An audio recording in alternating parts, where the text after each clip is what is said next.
Madame, Monsieur, bonsoir. Dans l'actualité de ce vendredi 19 février.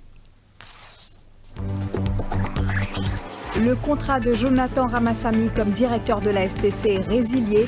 Arrêté par l'ICAC, Jonathan Ramasamy et son beau-frère Vinay Appana ont été traduits devant le tribunal de Rose-Hill dans l'après-midi. Les deux hommes ont été libérés sous caution. L'équipe légale qui représente Simla Kisnan s'engage à respecter le code d'éthique de la profession légale. C'était à l'issue d'une réunion avec le Bar Council. La campagne de vaccination s'étend à tous les frontliners, mais aussi à ceux qui doivent se rendre à l'étranger. Le ministre de la Santé était en conférence de presse cet après-midi. 100 000 vaccins d'AstraZeneca Covishield arrivent demain. Un temps agréable en perspective pour ce week-end. Prévision de la station météo de Vakwa. Le ciel va se dégager dès ce soir. Toute la Réunion pourrait passer sous couvre-feu dans les prochains jours. Le nombre de cas de Covid-19 flambe de jour en jour. Et puis le rover américain Perseverance s'est posé sur Mars, une longue mission pour mieux comprendre la planète rouge.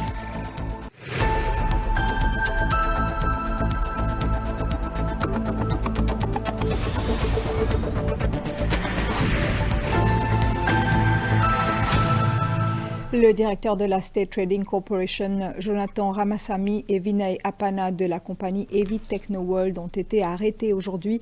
Au terme de leur interrogatoire par l'ICAC, les deux suspects ont été interrogés dans le cadre de l'enquête de la commission anticorruption autour des emergency procurements. Durant le confinement, Jonathan Ramasamy a été provisoirement inculpé de corruption, tandis que son beau-frère, Vinay Appana, répond d'une accusation de blanchiment d'argent. Ils ont été remis en liberté provisoire après leur comparution en cour de district de Rose-Hill en fin d'après-midi. Le récit des événements avec Megan Punapanaiken et Amit Jagannath. L'enquête de l'ICAC sur les emergency procurements durant le confinement a franchi une nouvelle étape ce vendredi. Les enquêteurs ont de nouveau convoqué le General Manager de la STC, Jonathan Ramasamy, et son beau-frère Vinay Appana de la compagnie Heavy Technoworld. Des interrogatoires under warning pendant toute la journée au quartier général de l'ICAC a réduit sur les contrats alloués par la STC à Vinay Appana. Vers 14h30, les deux suspects ont été arrêtés et conduits en cour de district de Rose-Hill pour leur inculpation provisoire. Une accusation de Public Official Using Office for Gratification a été logée contre Jonathan Ramasamy en vertu de la section 7 de la Prevention of Corruption Act. Vinay Appana a lui été provisoirement inculpé de blanchiment d'argent sous la section 3 de la Financial Intelligence and Anti-Money Laundering Act. Ils ont été remis en liberté provisoire après avoir chacun payé une caution de 200 000 roupies et signé une reconnaissance de dette d'1 demi-million de roupies. Et suite à l'arrestation du directeur de la STC, le ministre Sudesh Kalichan a annoncé que le contrat de Jonathan Ramasamy a été résilié avec effet immédiat et ce, après consultation avec le Premier ministre. On écoute le ministre du Travail et du Commerce, des propos recueillis par Ishwa Ganou. Monsieur Ramasamy, le directeur STC, et c'est une enquête qui commence initiée à partir d'octobre l'année passée. Okay. Et suite à ça, l'enquête-là, aujourd'hui, M. Ramasamy finit interroger under warning l'ICAC et par la suite, il finit passe la cour quand il finit un provisional charge lawly. De ce fait, en consultation avec le Premier ministre, nous prenons la décision pour terminer le contrat de M. Ramasamy à la STC. C'est-à-dire, nous pouvons donner cholet aujourd'hui et par la suite, nous pouvons prendre une décision pour appointer un démon qui pourra assumer l'intérim jusqu'à nous trouver un autre directeur pour STC.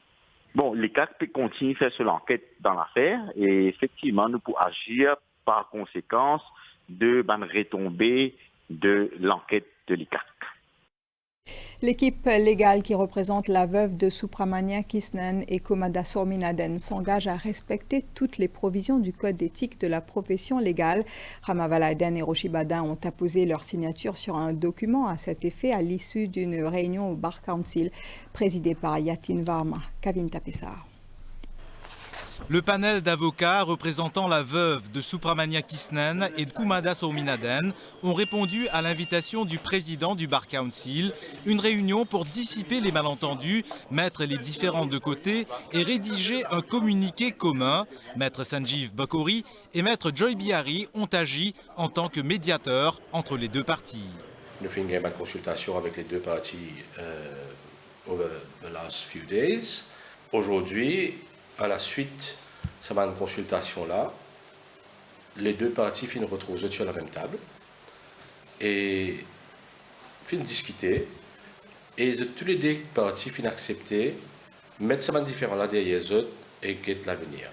Le Bar Council, c'est une bonne réserve qui, à cela, nous finissons l'engagement qui finit prendre et nous aussi, qui est l'engagement pour respecter. Un communiqué conjoint a été émis à la suite de cette rencontre. Je pensais que la réunion déroule dans le bon état. Il y a un accord qui finit signé. Nous sommes d'accord avec le Bar Council. C'est surtout en termes de sauvegarde des droits humains et aussi les intérêts de tout un chacun de la société mauricienne. Alors, une entente très cordiale, meeting est très bien passé et nous tous, nous béboussons dans cette direction. Les avocats présents se disent déterminés à respecter toutes les provisions du Code d'éthique de la profession légale et à sauvegarder l'indépendance du métier d'avocat. À noter que le président du Bar Council tient à démentir le post de Rama Valaiden sur les réseaux sociaux, comme quoi le Bar Council aurait félicité l'équipe des Avengers. On écoute Yatin Varma. À aucun moment, le Bar Council félicite l'équipe légale de Mme Kisnen. Au contraire, le Bar Council a une certaine réserve, la façon qui se peut dérouler, c'est une déclaration qui se peut faire et c'est un agissement.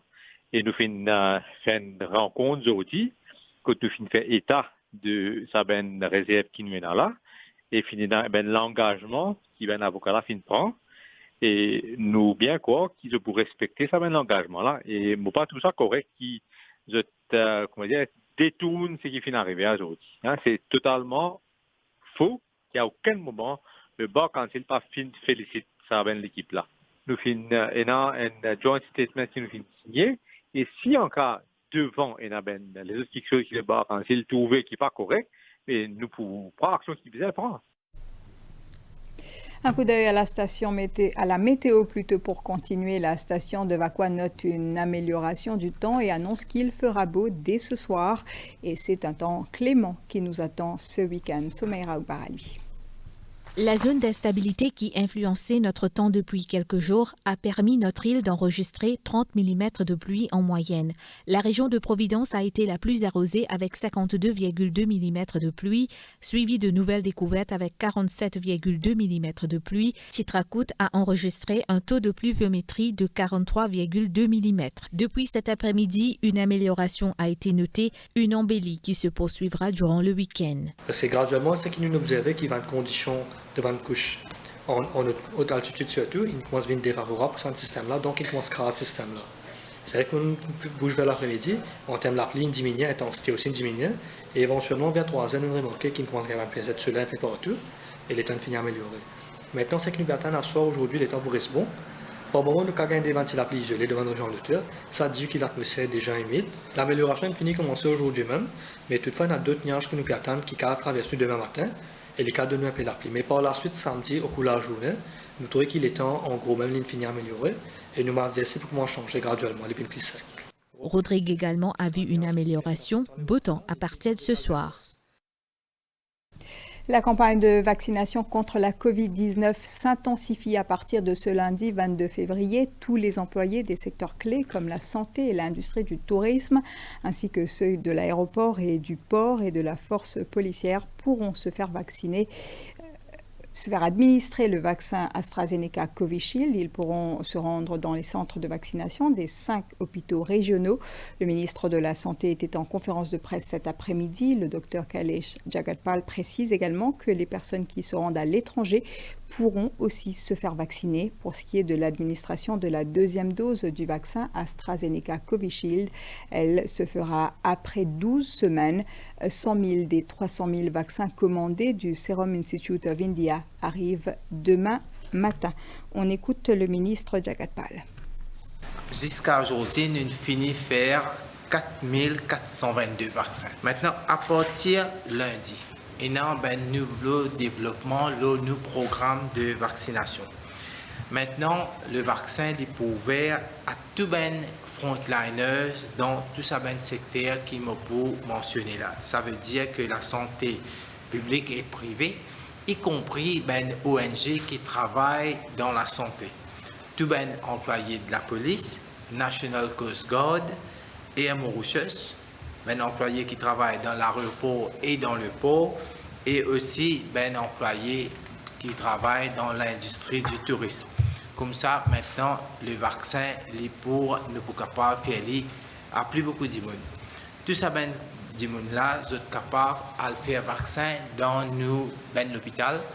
Dans toutes les 5 régions de l'hôpital, le vaccin clinique est ouvert tous les jours, pendant la semaine 9h jusqu'à 3h l'après-midi et aussi samedi 9h à midi. À part dans le bassin de l'hôpital, nous pouvons aussi 10 équipes vaccination mobile qui s'appellent 10 l'équipe là, je pourrais aller dans une place que capable de faire vaccin dépend d'un arrangement qui nous fait. Les capables d'employer l'hôtel, les capables de différents endroits que ça l'équipe mobile là, il pour aller comme ça, il pour permettre ça il n'a pas besoin de déplacer venir à l'hôpital pour faire vaccin. C'est l'équipe mobile qui dirige vers eux. Aussi, nous avons pour Mauriciens qui peut voyager puis aller à l'étranger. Là aussi, le vaccin maintenant est disponible. Et maintenant, nous pouvons faire dans nos International Vaccination Center, dans le bâtiment de Mutual Aid.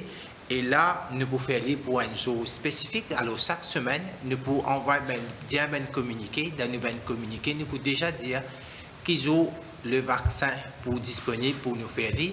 Maintenant, suite à des données scientifiques et qui nous fait connaître l'AstraZeneca, le deuxième camp pour administrer deuxième dose. Nous te donnons une information qui deuxième dose pour faire après 28 jours. Maintenant, avec tout ça, une donnée scientifique là, nous connaissons que le vaccin est plus efficace quand on fait après 12 semaines. C'est-à-dire après 12 semaines qu'on fait aux premières doses, quand on fait aux deuxième dose, nous rendons ce vaccin-là plus efficace et comme ça, il permet nous aussi, entre-temps, faire plus beaucoup de vaccination. Maintenant, avec les négociations que nous faisons avec Serum Institute of India pour nous acheter 300 000 vaccins, nous sommes capables d'annoncer que demain matin, nous pourrons recevoir 100 000 vaccins. Alors déjà, nous pouvons finir commencer à recevoir 100 000 vaccins. Et comme ça, Serum Institute of India, il fait nous connaître que jusqu'à commencement mois prochain, nous pourrons recevoir 100 000 encore. Et ensuite, après un mois, nous pourrons recevoir 100 000 encore. Ajoutez que nous aussi, le Vaccination Committee finit de l'aval qui nous prend un vaccin de Sputnik, les négociations sont en cours, et une fois qu'ils nous gagnent un développement là, nous pouvons communiquer. Concernant les 50 respirateurs artificiels achetés à Pack & Blister, le ministère de la Santé a adressé une correspondance à la firme, ce afin que Pack & Blister envoie ses techniciens à Maurice pour vérifier ces respirateurs artificiels. Lors de cette conférence de presse, la docteure Catherine Go a, elle, souligné l'importance de se faire vacciner contre la Covid-19. Se faire vacciner, c'est un geste de protection individuelle, mais aussi de solidarité envers tout un chacun, ce qui permettra de créer une immunité collective. On écoute. Le vaccin, c'est un traitement préventif. On se vaccine aujourd'hui pour ne pas être malade demain. Donc il faut se vacciner pour soi, il faut se vacciner pour ne pas contaminer les autres, c'est-à-dire les gens autour de soi qui sont malades, ceux qui ont des comorbidités, qui ont des problèmes de cancer, de tension, etc. Et les personnes âgées et les personnes jeunes obèses. C'est extrêmement important. La vaccination, c'est pour soi, mais c'est aussi un geste de solidarité. Et quand on se vaccine, on est beaucoup moins transmetteur du virus. C'est vrai qu'on peut peut-être le transmettre un peu, mais en tout cas, on le transmet beaucoup, beaucoup moins. Ensuite, il faut se vacciner aussi pour son pays, parce que si les gens ne se vaccinent pas, on n'arrivera pas à l'immunité collective.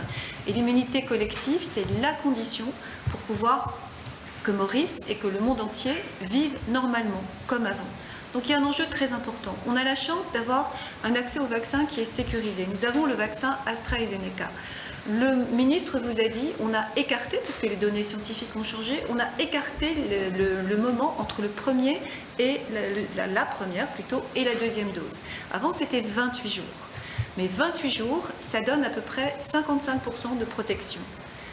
12 semaines, ça donne 82% de protection. Et donc oui, il y a un sens à vacciner avec le vaccin AstraZeneca, même avec le variant sud-africain qui n'est pas loin de nous. Et au contraire, pour l'instant, il faut le faire. Des propos recueillis par Daivik Rajkumar. Et puis le pays compte 30 cas actifs de la Covid-19. L'état de santé de ces patients est stable, indique le ministre de la Santé. Depuis l'apparition de la pandémie, Maurice a enregistré 603 cas, dont 215 concernaient des transmissions locales et 388 des cas importés. On en vient maintenant aux principales décisions du Conseil des ministres de ce vendredi. Le Conseil a pris note de la signature du Comprehensive Economic Cooperation and Partnership Agreement, CECPA, entre Maurice et l'Inde pendant la visite du ministre indien des Affaires étrangères, le Dr Jay Shankar. Sous cet accord, le pays bénéficiera d'un accès préférentiel au marché indien pour 615 produits mauriciens.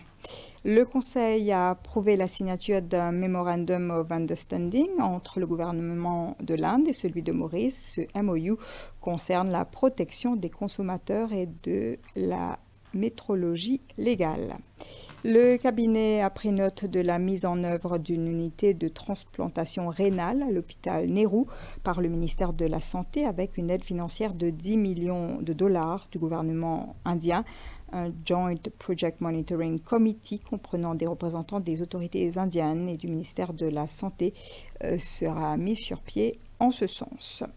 Le Conseil a approuvé la signature d'une ligne de crédit de 100 millions de dollars avec le gouvernement indien et d'une subvention de 5 millions de dollars. Ces fonds seraient utilisés pour l'acquisition de matériel de défense, y compris un nouveau système de radar pour la surveillance côtière.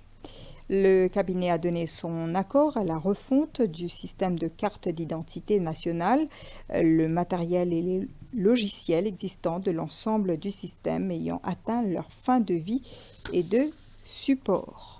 Le Conseil a aussi pris note des progrès dans la mise en œuvre du projet du premier satellite mauricien Mirsat 1. Le cabinet a pris note de la constitution du National Youth Environment Council sous la présidence du Dr Zahia Alam, et puis le Conseil a accepté la constitution du board de l'Institut des études légales et judiciaires sous la présidence de Joseph Gérard Angot. Face à la presse, ce vendredi, Nanda Boda a présenté sa philosophie pour une île Maurice de demain, des propositions travaillées avec son groupe de réflexion qui seront présentées aux partis politiques et mouvements citoyens. Il est aussi revenu sur les circonstances qui l'ont poussé à démissionner de son poste de ministre. Limiter le poste de Premier ministre à 2 mandats, constituer un comité de sages pour une nouvelle constitution de la République de Maurice, plus de transparence dans les procédures d'achat dans le secteur public, la réforme électorale et la création d'un panel d'experts pour la nomination des chefs d'institutions importantes telles la BOM, la FSI et l'ICAC entre autres, les propositions du groupe de réflexion de Nanda Boda. Ce dernier a aussi parlé des circonstances de sa démission comme ministre, d'où la question de la MBC portant sur le fait qu'il est démissionné sans parler au Premier ministre par déférence. Ancien secrétaire général du MSM et fidèle de Sir Anirudh Jugnauth, Nanda Boda a démissionné du gouvernement sans en informer ce dernier, un fait qui a aussi intéressé la presse. Sir Anirudh Jugnauth est un tout de traître. Qui fait pas de aller ou tu le joindre lui, ou tu proposes lui, ou tu discutes avec lui, parce que il vient dire qu'il tu écoutes tout. Et puis après, ce qui est très important, où tu as fait ce qui ou envie. Moi, je connais un respect pour lui parce qu'il fait énormément pour le pays. Moi, je travaille avec lui pendant presque 40 ans. Et moi, je pensais que c'était mieux qu'il m'ait démissionné avant. Et moi, je dis qu'il m'a une triste nouvelle pour. Le fait qu'il soit toujours député a aussi fait l'objet d'une question de la presse. Pourquoi ne pas démissionner tout simplement en tant que député et aller vers votre avenir, elle seule? J'ai été dans ma circonscription, M. Joy-Paul, et le sentiment que j'ai eu, c'est que mes mandants souhaitent que je continue mon travail à leur service. Mais si besoin d'abord une retraite politique, pas une retraite politique, mais une retraite politique. Mais si tout le monde n'a pas allé où? Vous connaissez le peuple qui décide, hein? Plus de 3 millions de roupies ont été déboursés pour la compensation des personnes qui vivent de la mer après l'échouement du MV Wakashio. Ce sont des artisans qui ne sont pas enregistrés officiellement auprès d'un quelconque organisme. Et ce matin, un troisième groupe de personnes a reçu la compensation au centre social de Maïbourg. Un total de 156 requêtes ont été acceptées par l'assureur PNI Club Manisha Duty. Santa et son époux sont originaires de Petit Sable.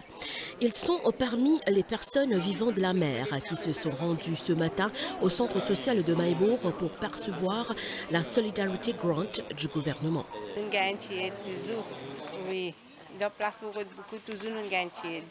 Certains sont venus pour recueillir des informations additionnelles. Depuis 2008, depuis avant, je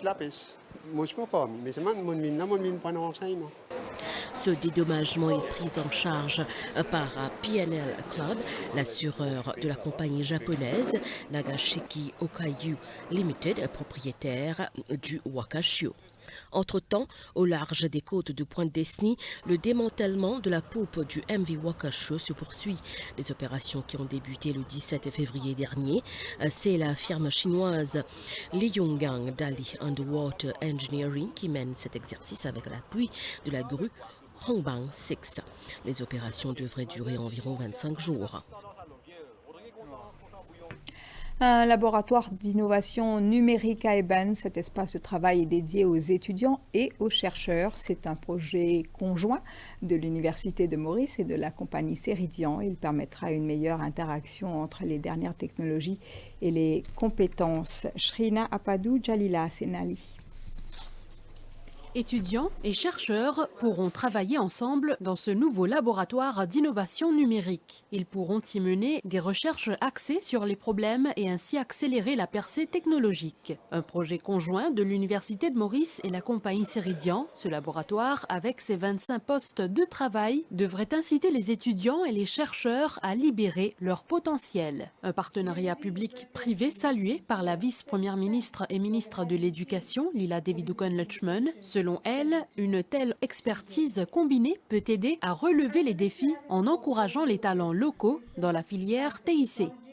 Déjà, c'est un grand pas en avant, cette collaboration-là, avec moi de dire, une fois que l'industrie et l'université travaillent ensemble, on est sûr qu'il y aura du progrès et du succès. Et là, c'est une ouverture aussi pour les jeunes parce que je peux gagner la connaissance au niveau de l'université, l'interaction avec l'académie, mais en même temps, je tenais sa porte ouverte dans l'industrie pour permettre de réagir et interagir avec des gens qui sont déjà dans le secteur et qui peuvent opérer. Dhanjay Jury, vice-chancelier de l'Université de Maurice, souligne que cette collaboration université-industrie permettra de développer une coopération plus solide pour faciliter le partage des connaissances et mener ainsi à l'innovation. Il peut permettre à nos étudiants de travailler sur un projet réel, travailler avec l'industrie sur une problématique, et aussi transforme la connaissance en innovation. C'est ça qui nous permet de faire aujourd'hui. Et bien, pour faire ça, on a besoin d'une infrastructure, on a besoin de l'écosystème nécessaire pour permettre à un étudiant de travailler. Le directeur général de Ceridian, Vidya Munigan, estime que l'analyse de données est la clé pour résoudre une multitude de problèmes. Selon lui, une telle initiative aura pour résultat une interaction entre les dernières technologies et les compétences. Il est ouvert à un étudiant de l'université, à un employé de Ceridian, que nous avons cette interaction-là, que nous sommes capables de nous donner les latest skills and technology, okay? Parce que le monde peut bouger extrêmement vite. Ce laboratoire d'innovation numérique vise à créer des technopreneurs, soit des entrepreneurs dans le domaine de la technologie et des innovateurs dotés des compétences requises pour la résolution de problèmes. De nouveaux talents devraient également émerger grâce à cette collaboration université-industrie. Les élèves du Lois Lages Trust Fund étaient les invités du président de la République ce vendredi à la State House. Prithviraj Singh Rupan a tenu à les encourager à persévérer malgré leur handicap. Vidima Siboran, Sylvana Parimamun. We thank you for your warm welcome at the State House. It is indeed a pleasure to be here and meet you. We thank you and wish you lots of success in your endeavor towards the betterment of the country. Thank you. Ces enfants ne sont pas comme les autres, mais même s'ils sont malvoyants, ils ont beaucoup de talent. Ils ont eu l'opportunité de visiter la State House pour la première fois. Le président de la République, Prithviraj Singh Rupan, s'est entretenu avec eux. Il les a encouragés à étudier, à faire du sport et à être actifs. Je vous souhaite bon courage, bonne chance dans vos études. Fondé en 1946, le Lois Lages Trust Fund a pour but principal de fournir une éducation, une formation et un emploi aux personnes aveugles et malvoyantes. L'objectif de leur enrichir des nouvelles expériences de la vie et de leur plus tendre enfance, il faut toujours avoir des bonnes pensées pour eux-mêmes, pour la société. Ce sera bon quand on a des enfants qui sont bien éduqués, qui progressent à la vie. Le but de venir ici, c'est surtout utiliser cette plateforme-là, d'où le président de la République est un rôle modèle pour les jeunes. C'est surtout en se projetant en tant que futur leader que ces jeunes-là, je les ai emmenés ici pour cette visite. Ces enfants ont aussi eu l'occasion de chanter pour le président de la République. Before the helpless silence, the heart's ready for you and me. Le cœur est le plus bon cadeau qu'on a laissé notre cœur. Les PME et les start-up appelés à proposer des idées et des solutions innovantes aux problèmes auxquels fait face le secteur public. Le Mauritius Research and Innovation Council financera à hauteur de 2 millions de roupies chaque compagnie sélectionnée pour des idées qui aideront à améliorer les services aux citoyens. Ce projet annoncé dans le dernier budget sera lancé sur une base pilote dans quelques jours. Ajmal Moitab, Sylvana Parimamun. Réduire les files d'attente, créer un mécanisme pour l'observation des prix, offrir un service plus rapide, les autorités invitent les PME et autres organisations du secteur privé à venir de l'avant avec des solutions innovantes aux problèmes existants dans le secteur public. Le Public Sector Transformation Scheme avait été annoncé lors du dernier budget. Après consultation avec différents ministères, le projet sera lancé dans quelques jours par le Mauritius Research and Innovation Council. Nous pouvons permettre à une organisation privée, par exemple un SME, un incubateur, une start-up, amène une nouvelle solution pour le secteur public. C'est-à-dire tester un service et une technologie qui sont capables directement appliquer à ce que le secteur public peut demander. Donc, nous pouvons faire de telle façon qui peut alléger un petit peu le fardeau du secteur public. Le projet sera lancé sur une base pilote pour un montant de 10 millions de roupies. Chaque entreprise sélectionnée obtiendra une somme de 2 millions de roupies sur une période de 2 ans. Toutes les informations relatives au projet seront postées d'ici peu sur le site web de la MRIC. Puis ce communiqué de la Bib Bank, la direction tient à démentir des articles de presse selon lesquels la Bib Bank arrête ses opérations à Maurice. Les opérations sont très fluides à Maurice avec des fonds de capitaux très stables, précise le communiqué. La direction informe le public que les négociations qui sont actuellement en cours n'affecteront nullement les opérations de la banque. La suite, c'est après la pause. Salut! Mes copains et moi, on a un message très important pour les enfants de plus de 3 ans. Si comme nous, chaque jour, vous devez rester concentrés à l'école et garder en même temps de l'énergie tout au long de la journée, alors on a une trop bonne nouvelle. Blédina a conçu le lait Blédi Junior pour nous les enfants de 3 à 7 ans. En plus d'une alimentation saine et équilibrée, le lait Blédi Junior contribue à notre bonne croissance et à notre développement cérébral. Blédi Junior, le lait des enfants presque grands. Communiqué de l'Autothèque. Le jackpot du loto de ce samedi 20 février est estimé à 20 millions de roupies. 20 millions de roupies à remporter. L'Autothèque vous souhaite bonne chance et vous conseille de jouer selon vos moyens.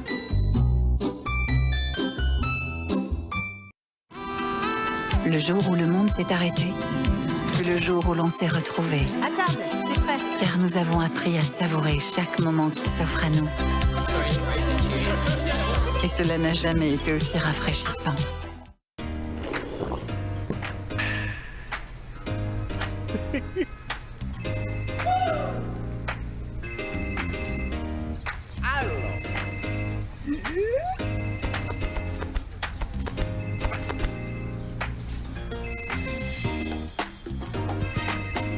Hello. Si vous tissez à vie ici en Chili, ou parti pour trouver clair. Visite nos showrooms pour activer Digital SIM Chili en prepaid ou postpaid, le ou smartphone. Les habitants de Chebel, Gros-Caillou et Canotte ont pu faire part de leurs doléances pour améliorer leurs quartiers respectifs aux autorités concernées. Le président du conseil de district de Rivière-Noire, accompagné de la PPS Dorine Chokori, entre autres, était sur les lieux aujourd'hui. Jalila Assenali et Kevin Biari. La croisée Chebel. Lors des grosses pluies, cette zone est souvent la proie des eaux. Ce matin, les autorités y étaient dans le cadre d'une visite des lieux dans cette région de l'île. Objectif, trouver des solutions à ces problèmes comme reboucher les nids de poules ou encore nettoyer les drains afin d'éviter les accumulations d'eau. Une visite synonyme de soulagement pour les habitants. Nous avons une difficulté un peu de l'eau plutôt. Bien content que ce soit dans l'endroit, je peux faire cette visite, tout peut passer bien. Dilo est tantini, Dilo rentre dans la case. Casez-nous, Dilo allez. Content, ça peut passer partout. L'occasion également pour les autorités de recueillir quelques doléances à Gros-Caillou pour la sécurité des habitants, surtout des élèves. Mains courantes et aires de stationnement seront ainsi revues. Il y a beaucoup de travail à faire parce que surtout côté drain, ça concerne le district council. Et nous trouvons qu'il y a beaucoup d'accumulation d'eau qui sortit surtout dans un champ de canne. Quand les pévines inondent la maison, mais là, nous pouvons essayer de trouver la solution pour établir un drain pour faciliter l'eau évacuée dans sa région. Troisième et dernier arrêt, Canotte. Ici, la construction d'un terrain de football synthétique est prévue. Nous descendons dans 3 régions aujourd'hui, c'est-à-dire Chebel, Gros-Caillou et Canotte, pour nous identifier un projet qui nous permet de mettre la liste de 21-22. Par exemple, ici, il y a un projet d'un terrain synthétique. Personnellement, nous, la NDU, nous pourrons réaliser ce projet pour les habitants de Canotte. À Gros-Caillou, nous trouvons que un handrails qui a ordonné pour remplacer. À Chebel, nous pouvons faire un drain. Suite à cette visite des lieux, des consultations sont prévues pour très bientôt avec toutes les parties prenantes afin de déterminer la marche à suivre. Déjà dès ce lundi, devrait débuter la rénovation d'un jardin d'enfants à la croisée Chebel. L'action familiale qui fête cette année ses 58 ans d'existence rend hommage à Jacqueline Leblanc. Son travail dans la promotion de l'éducation sexuelle, de la contraception naturelle, du respect au sein du couple a été salué. C'était lors d'une cérémonie à Réduit, Sarah Ounou. L'ONG Action Familiale qui œuvre à Maurice et à Rodrigue compte plusieurs éducatrices à son actif. Parmi les pionniers de cette association, Jacqueline Leblanc. Cette dernière a été directrice d'Action Familiale, un véritable pilier pour la promotion de la méthode de contraception naturelle et du respect mutuel au sein des couples. Et nous sommes convaincus dans ce qu'elle a commencé comme travail et elle nous a transmis cette conviction. Je crois qu'elle suit le progrès. Ils sont bien dynamiques. Je crois qu'ils sont convaincus. C'est une garantie pour l'avenir. Présent à la cérémonie pour rendre hommage à Jacqueline Leblanc, le cardinal Maurice Piat. L'action familiale fait désormais partie du patrimoine mauricien. Un patrimoine formé d'un réseau d'éducateurs et d'éducatrices actifs au service des couples pour les accompagner dans ce qui touche le cœur même de leur relation, leur union conjugale et leur capacité de donner la vie. Parmi les actions de l'association, des programmes pour éduquer les plus jeunes sur la question de la sexualité et l'encadrement des couples qui veulent fonder une famille.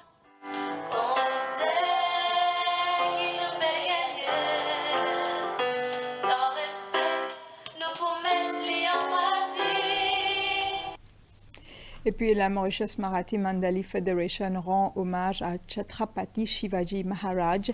C'était au Maharashtra Bhawan à Amukha à l'occasion du 391e anniversaire de naissance du grand guerrier Urvashi Bikari Banjan. La Mauritius Marathi Mandali Federation a rendu hommage ce vendredi à Chhatrapati Shivaji Maharaj, le premier dirigeant à avoir introduit le concept de la force navale pour défendre la côte du Maharashtra. En ce 19 février, on célèbre le 391e anniversaire de ce grand guerrier qui a marqué l'histoire de l'Inde. Chhatrapati Shivaji Maharaj nous connaît, un grand patriote, un grand freedom fighter qui libère l'Inde de l'oppression. Je cite le proverbe du Premier ministre de l'Inde, Shri Narendra Modi, qui dit « Agar Shivaji na hota, to Bharat na hota ». Tous les années, nous faisons un devoir, le 19 février, commémorer sur l'anniversaire. La Mauritius Marathi Mandali Federation, Mauritius Marathi Cultural Center Trust, ensemble avec le Marathi Speaking Union, peut faire cet événement-là ici, dans la cour de Maharashtra Bhawan. Au Maharashtra Bhawan Amukha, les membres de la Mauritius Marathi Mandali Federation étaient présents pour une cérémonie solennelle où des guirlandes de fleurs ont été déposées sur le buste de Chhatrapati Shivaji Maharaj. Également présent lors de cette cérémonie, la vice-première ministre et ministre de l'Éducation Lila Devi Dukhan Lachman, ainsi que d'autres représentants des associations socio-culturelles.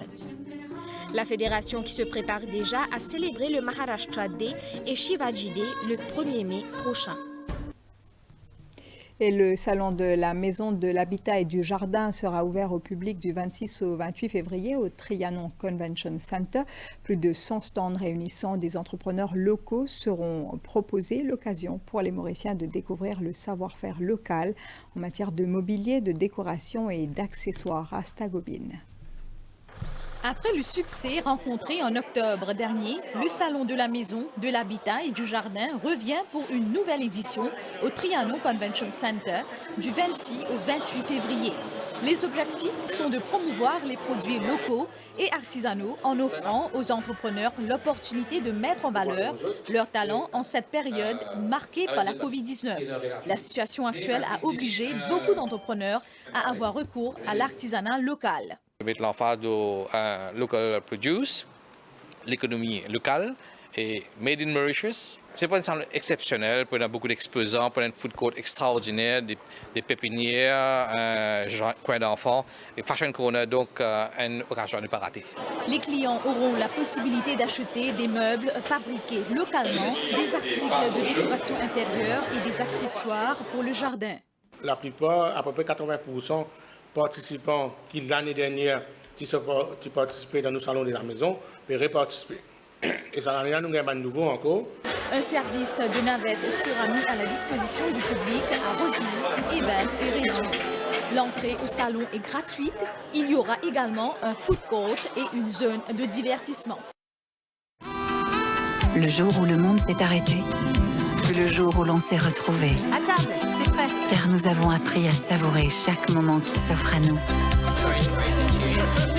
Et cela n'a jamais été aussi rafraîchissant.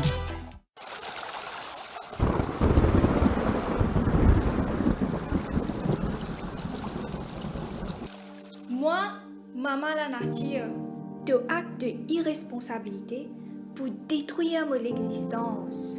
Moi la rivière, moi la terre, de futur dépend le moi.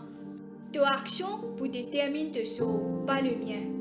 Prends conscience de ta action, ramasse du déchet, encourage plus d'espace vert et le développement durable. Moi, maman la nature, me là depuis éternité, protège-moi pour qu'il me protège toi. Ensemble, à nous protéger l'utiliser contre inondation. En tant qu'actrice, chaque nouveau rôle est un nouveau départ pour moi. Et fatalement, je change de coiffure. Par conséquent, mes cheveux sont exposés aux produits chimiques contenus dans les shampoings et produits capillaires. Voici le nouveau shampoing Vatica, composé à 100% de produits nettoyants issus de la nature. Il aide à nourrir vos cheveux, de la racine jusqu'aux pointes. Depuis que j'ai opté pour le nouveau shampoing Vatica, c'est comme si mes cheveux chantaient tous les jours. Shampoing Vatica, composé à 100% de produits nettoyants issus de la nature. C'est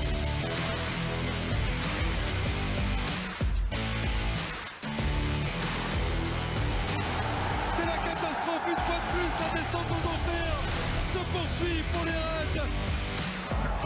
Finalement centré fort devant le but, ça revient sur Olivier Giroud, qui n'entre que lui. Oui, c'est vrai, la spéciale Pierre-Emerick Aubameyang, le retour. Quel petit ballon pour Gundogan, magnifique. Jamie Vardy qui va aller au bout, bien évidemment. Ah, c'est pas possible pour Liverpool.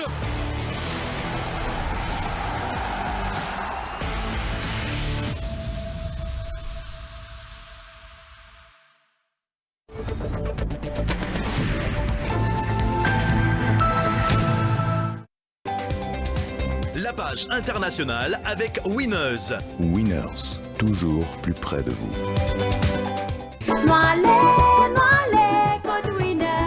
Du 19 février au 8 mars, prix casse-paquet chez Winners. Red Cow Full Cream Milk Powder d'un kilo de 222,60 à 209,95 €. Miko Cup Douglas 950 ml de 227 roupies à 143,95 €.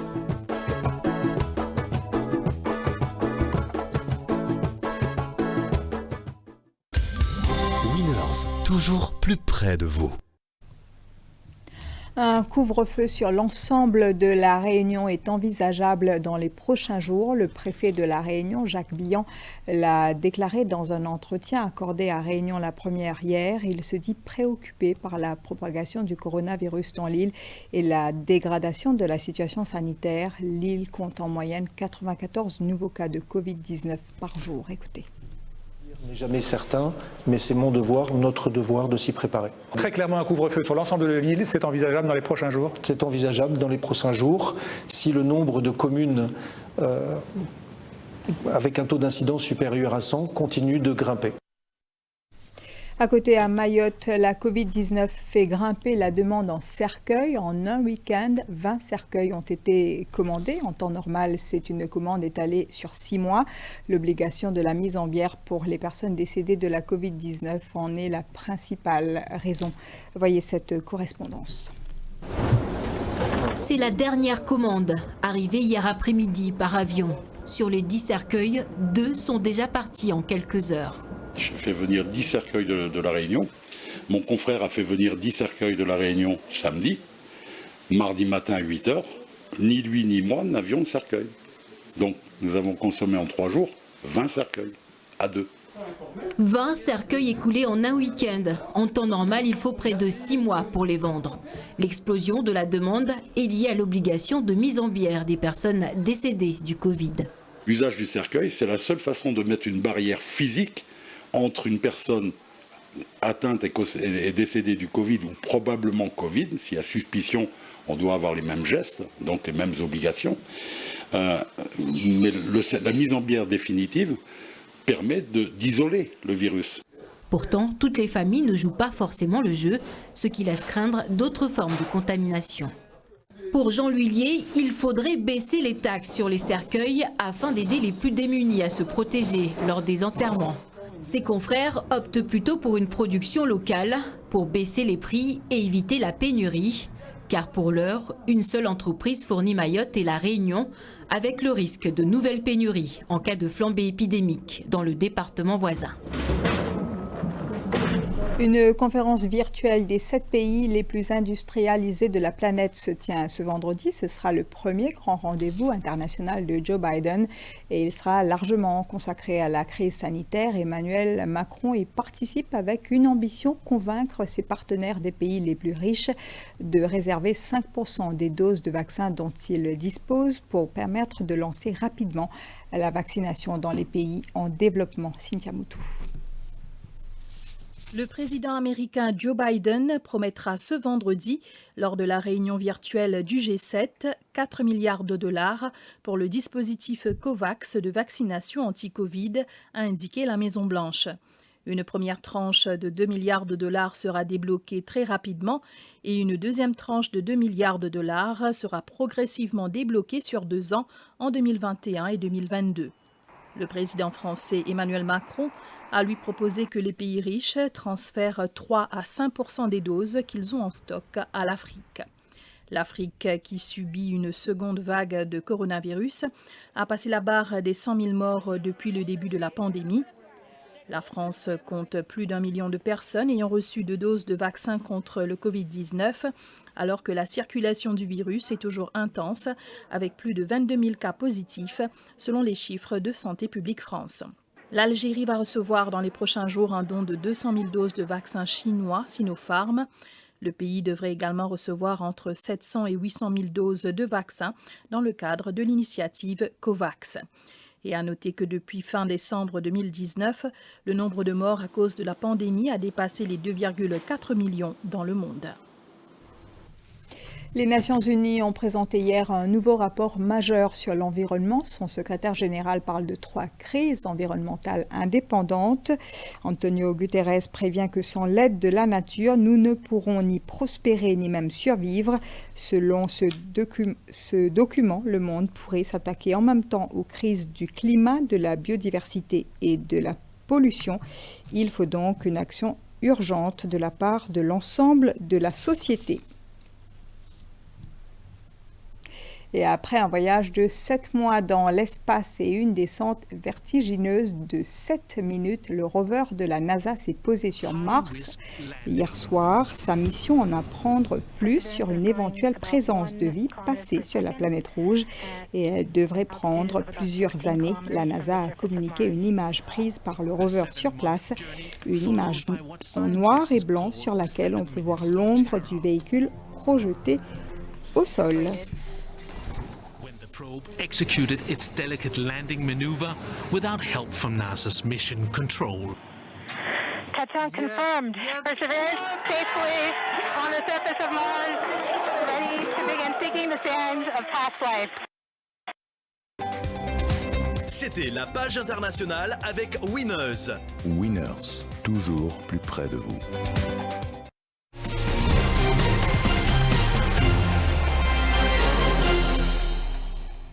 Cet événement qui fera certainement plaisir aux amoureux de la mer, mais surtout aux passionnés des courses de régate. Le ministère de l'autonomisation des jeunes, des sports et des loisirs et la Mauritius Yachting Association annonce une compétition, la Ligue de régate 2021. La première manche se tiendra le 28 février au Maibo Waterfront Koyel Sital avec les commentaires d'Ashley Sitana. Les régates perdurent depuis plus d'un siècle à l'île Maurice, ce qui devait régaler les amateurs durant toute cette période. Les activités se sont succédées depuis, et la Mauritius Yachting Association annonce son premier rendez-vous 2021 en collaboration avec le ministère de l'autonomisation de la jeunesse, des sports et des loisirs. Ainsi, le lagon de Maibo accueillera la première manche de la Ligue de régate le 28 février prochain. L'idée dedans, c'est nous faire que la régate traditionnelle continue de durer sur le temps. Parce que vous connaissez, malheureusement, ce qui nous constatait, c'est qu'il y en a 2 ou 3 régates par an et c'est un gros investissement, beaucoup de bateaux, beaucoup de passionnés, mais les autres bateaux, ils se disent 3 fois par an et beaucoup de se découragés. Alors nous écoutons l'appel. Et là, nous mettons la tête ensemble et la Ligue peut commencer à partir le 28 février. Nous pourrons aller jusqu'à la fin de juin et ensuite nous pourrons reprendre la deuxième partie de l'année. Nous avons une régate par mois dans différentes régions de la République de Maurice. La Ligue 2021 comprendra environ 20 régates pouvant être organisées en 10 journées suivant un calendrier établi. Les règlements sont des règlements internationaux pour la simplifier, pour venir expliquer à tout le monde comment ça se passe. Mais ce sont des règlements très simples. La régate se déroule sur une année. À l'issue de l'année, il y aura un bateau champion, d'accord? Et c'est par un système de points minima, c'est-à-dire le bateau qui a le moins de points, c'est celui qui va remporter la ligue. toutes voiles colorées, chacun suit un parcours, contourne une bouée et atteint la ligne d'arrivée. Les régates restent un moment de partage entre passionnés de la mer et revivent de bons souvenirs au sein du public. En kickboxing, suspendu par l'Agence mondiale antidopage pour 2 ans, la Russie n'organisera pas les championnats du monde en novembre prochain. La décision a été confirmée par la WAKO, la World Association of Kickboxing Organization. La nouvelle a pris de court la fédération mauricienne, mais à 9 mois de cette échéance capitale, la préparation de nos tireurs se poursuit dans le même sérieux en attendant qu'un autre pays soit choisi. Benito Paris. Redoubler d'efforts, être toujours aussi intense, malgré le flou sur le lieu des prochains championnats du monde de low kick, les meilleurs tireurs mauriciens s'affûtent. En salle ou à l'extérieur, pas question cette année de se laisser distraire. Au contraire, la rigueur reste de mise. En Russie ou ailleurs, la cible principale pour Fabrice Bullock, Warren Robertson, Cédric Dinali et Anaël Corrette sera l'or mondial. Que ce soit la Russie ou un autre pays, il n'y a pas de changement au niveau de la préparation. Mardi, nous sur la piste, on est en train de mettre de gros cailloux depuis 5 ans, nous là, qui a une préparation très utile. Mais sinon, les boxeurs sont très très bien. L'objectif est clair. Les boxeurs, mon corps est au courant, ce qu'ils n'ont pas visé, c'est vise le plus haut niveau pour les 4 boxeurs. Et monsieur est certain, ces 4 boxeurs, il a un potentiel. Vous pensez que sa préparation qu'ils n'ont pas fait depuis longtemps, un boxeur a de très bonnes chances de briller. Une nouvelle fois, Maurice a placé la barre haut. Ainsi, pour peaufiner le tout, l'idéal serait d'avoir des frottements avec des athlètes étrangers. La Coupe du Monde en mai ou juin, mais aussi des échanges avec la Turquie sont à l'agenda. Nous invitons la Turquie, qui nous déjà confirme nous autres participations. Il y a 2 possibilités. Si nous pas une Coupe du Monde en mai ou en juin, Ben Turc dispose d'une Maurice en juin, qui est très important pour nous évaluer surtout nos ben boxeurs. Si nous avons une Coupe du Monde au mai ou juin, là Ben Turc peut venir en août. Notez que la WAKO annoncera à la mi-mars le nom du pays qui accueillera en novembre prochain ces mondiaux. Et en Ligue Europa de football, les 16e de finale aller étaient au menu hier soir et Manchester United a quasiment validé son billet pour le prochain tour. Grâce une fois encore à un excellent Bruno Fernandes, auteur d'un doublé, les Diables Rouges se sont facilement imposés contre la Real Sociedad 0-4 et foncent vers les 8e de finale. Idem pour Tottenham, large vainqueur de Wolfsberger 1-4. Notez aussi les nuls d'Arsenal face au Benfica et de Leicester face au Slavia Prague. Les 16e de finale retour de la Ligue Europa se joueront jeudi prochain 25 février. Ce qui nous amène à la fin de ce journal. Merci de votre attention, bonne soirée et bon week-end.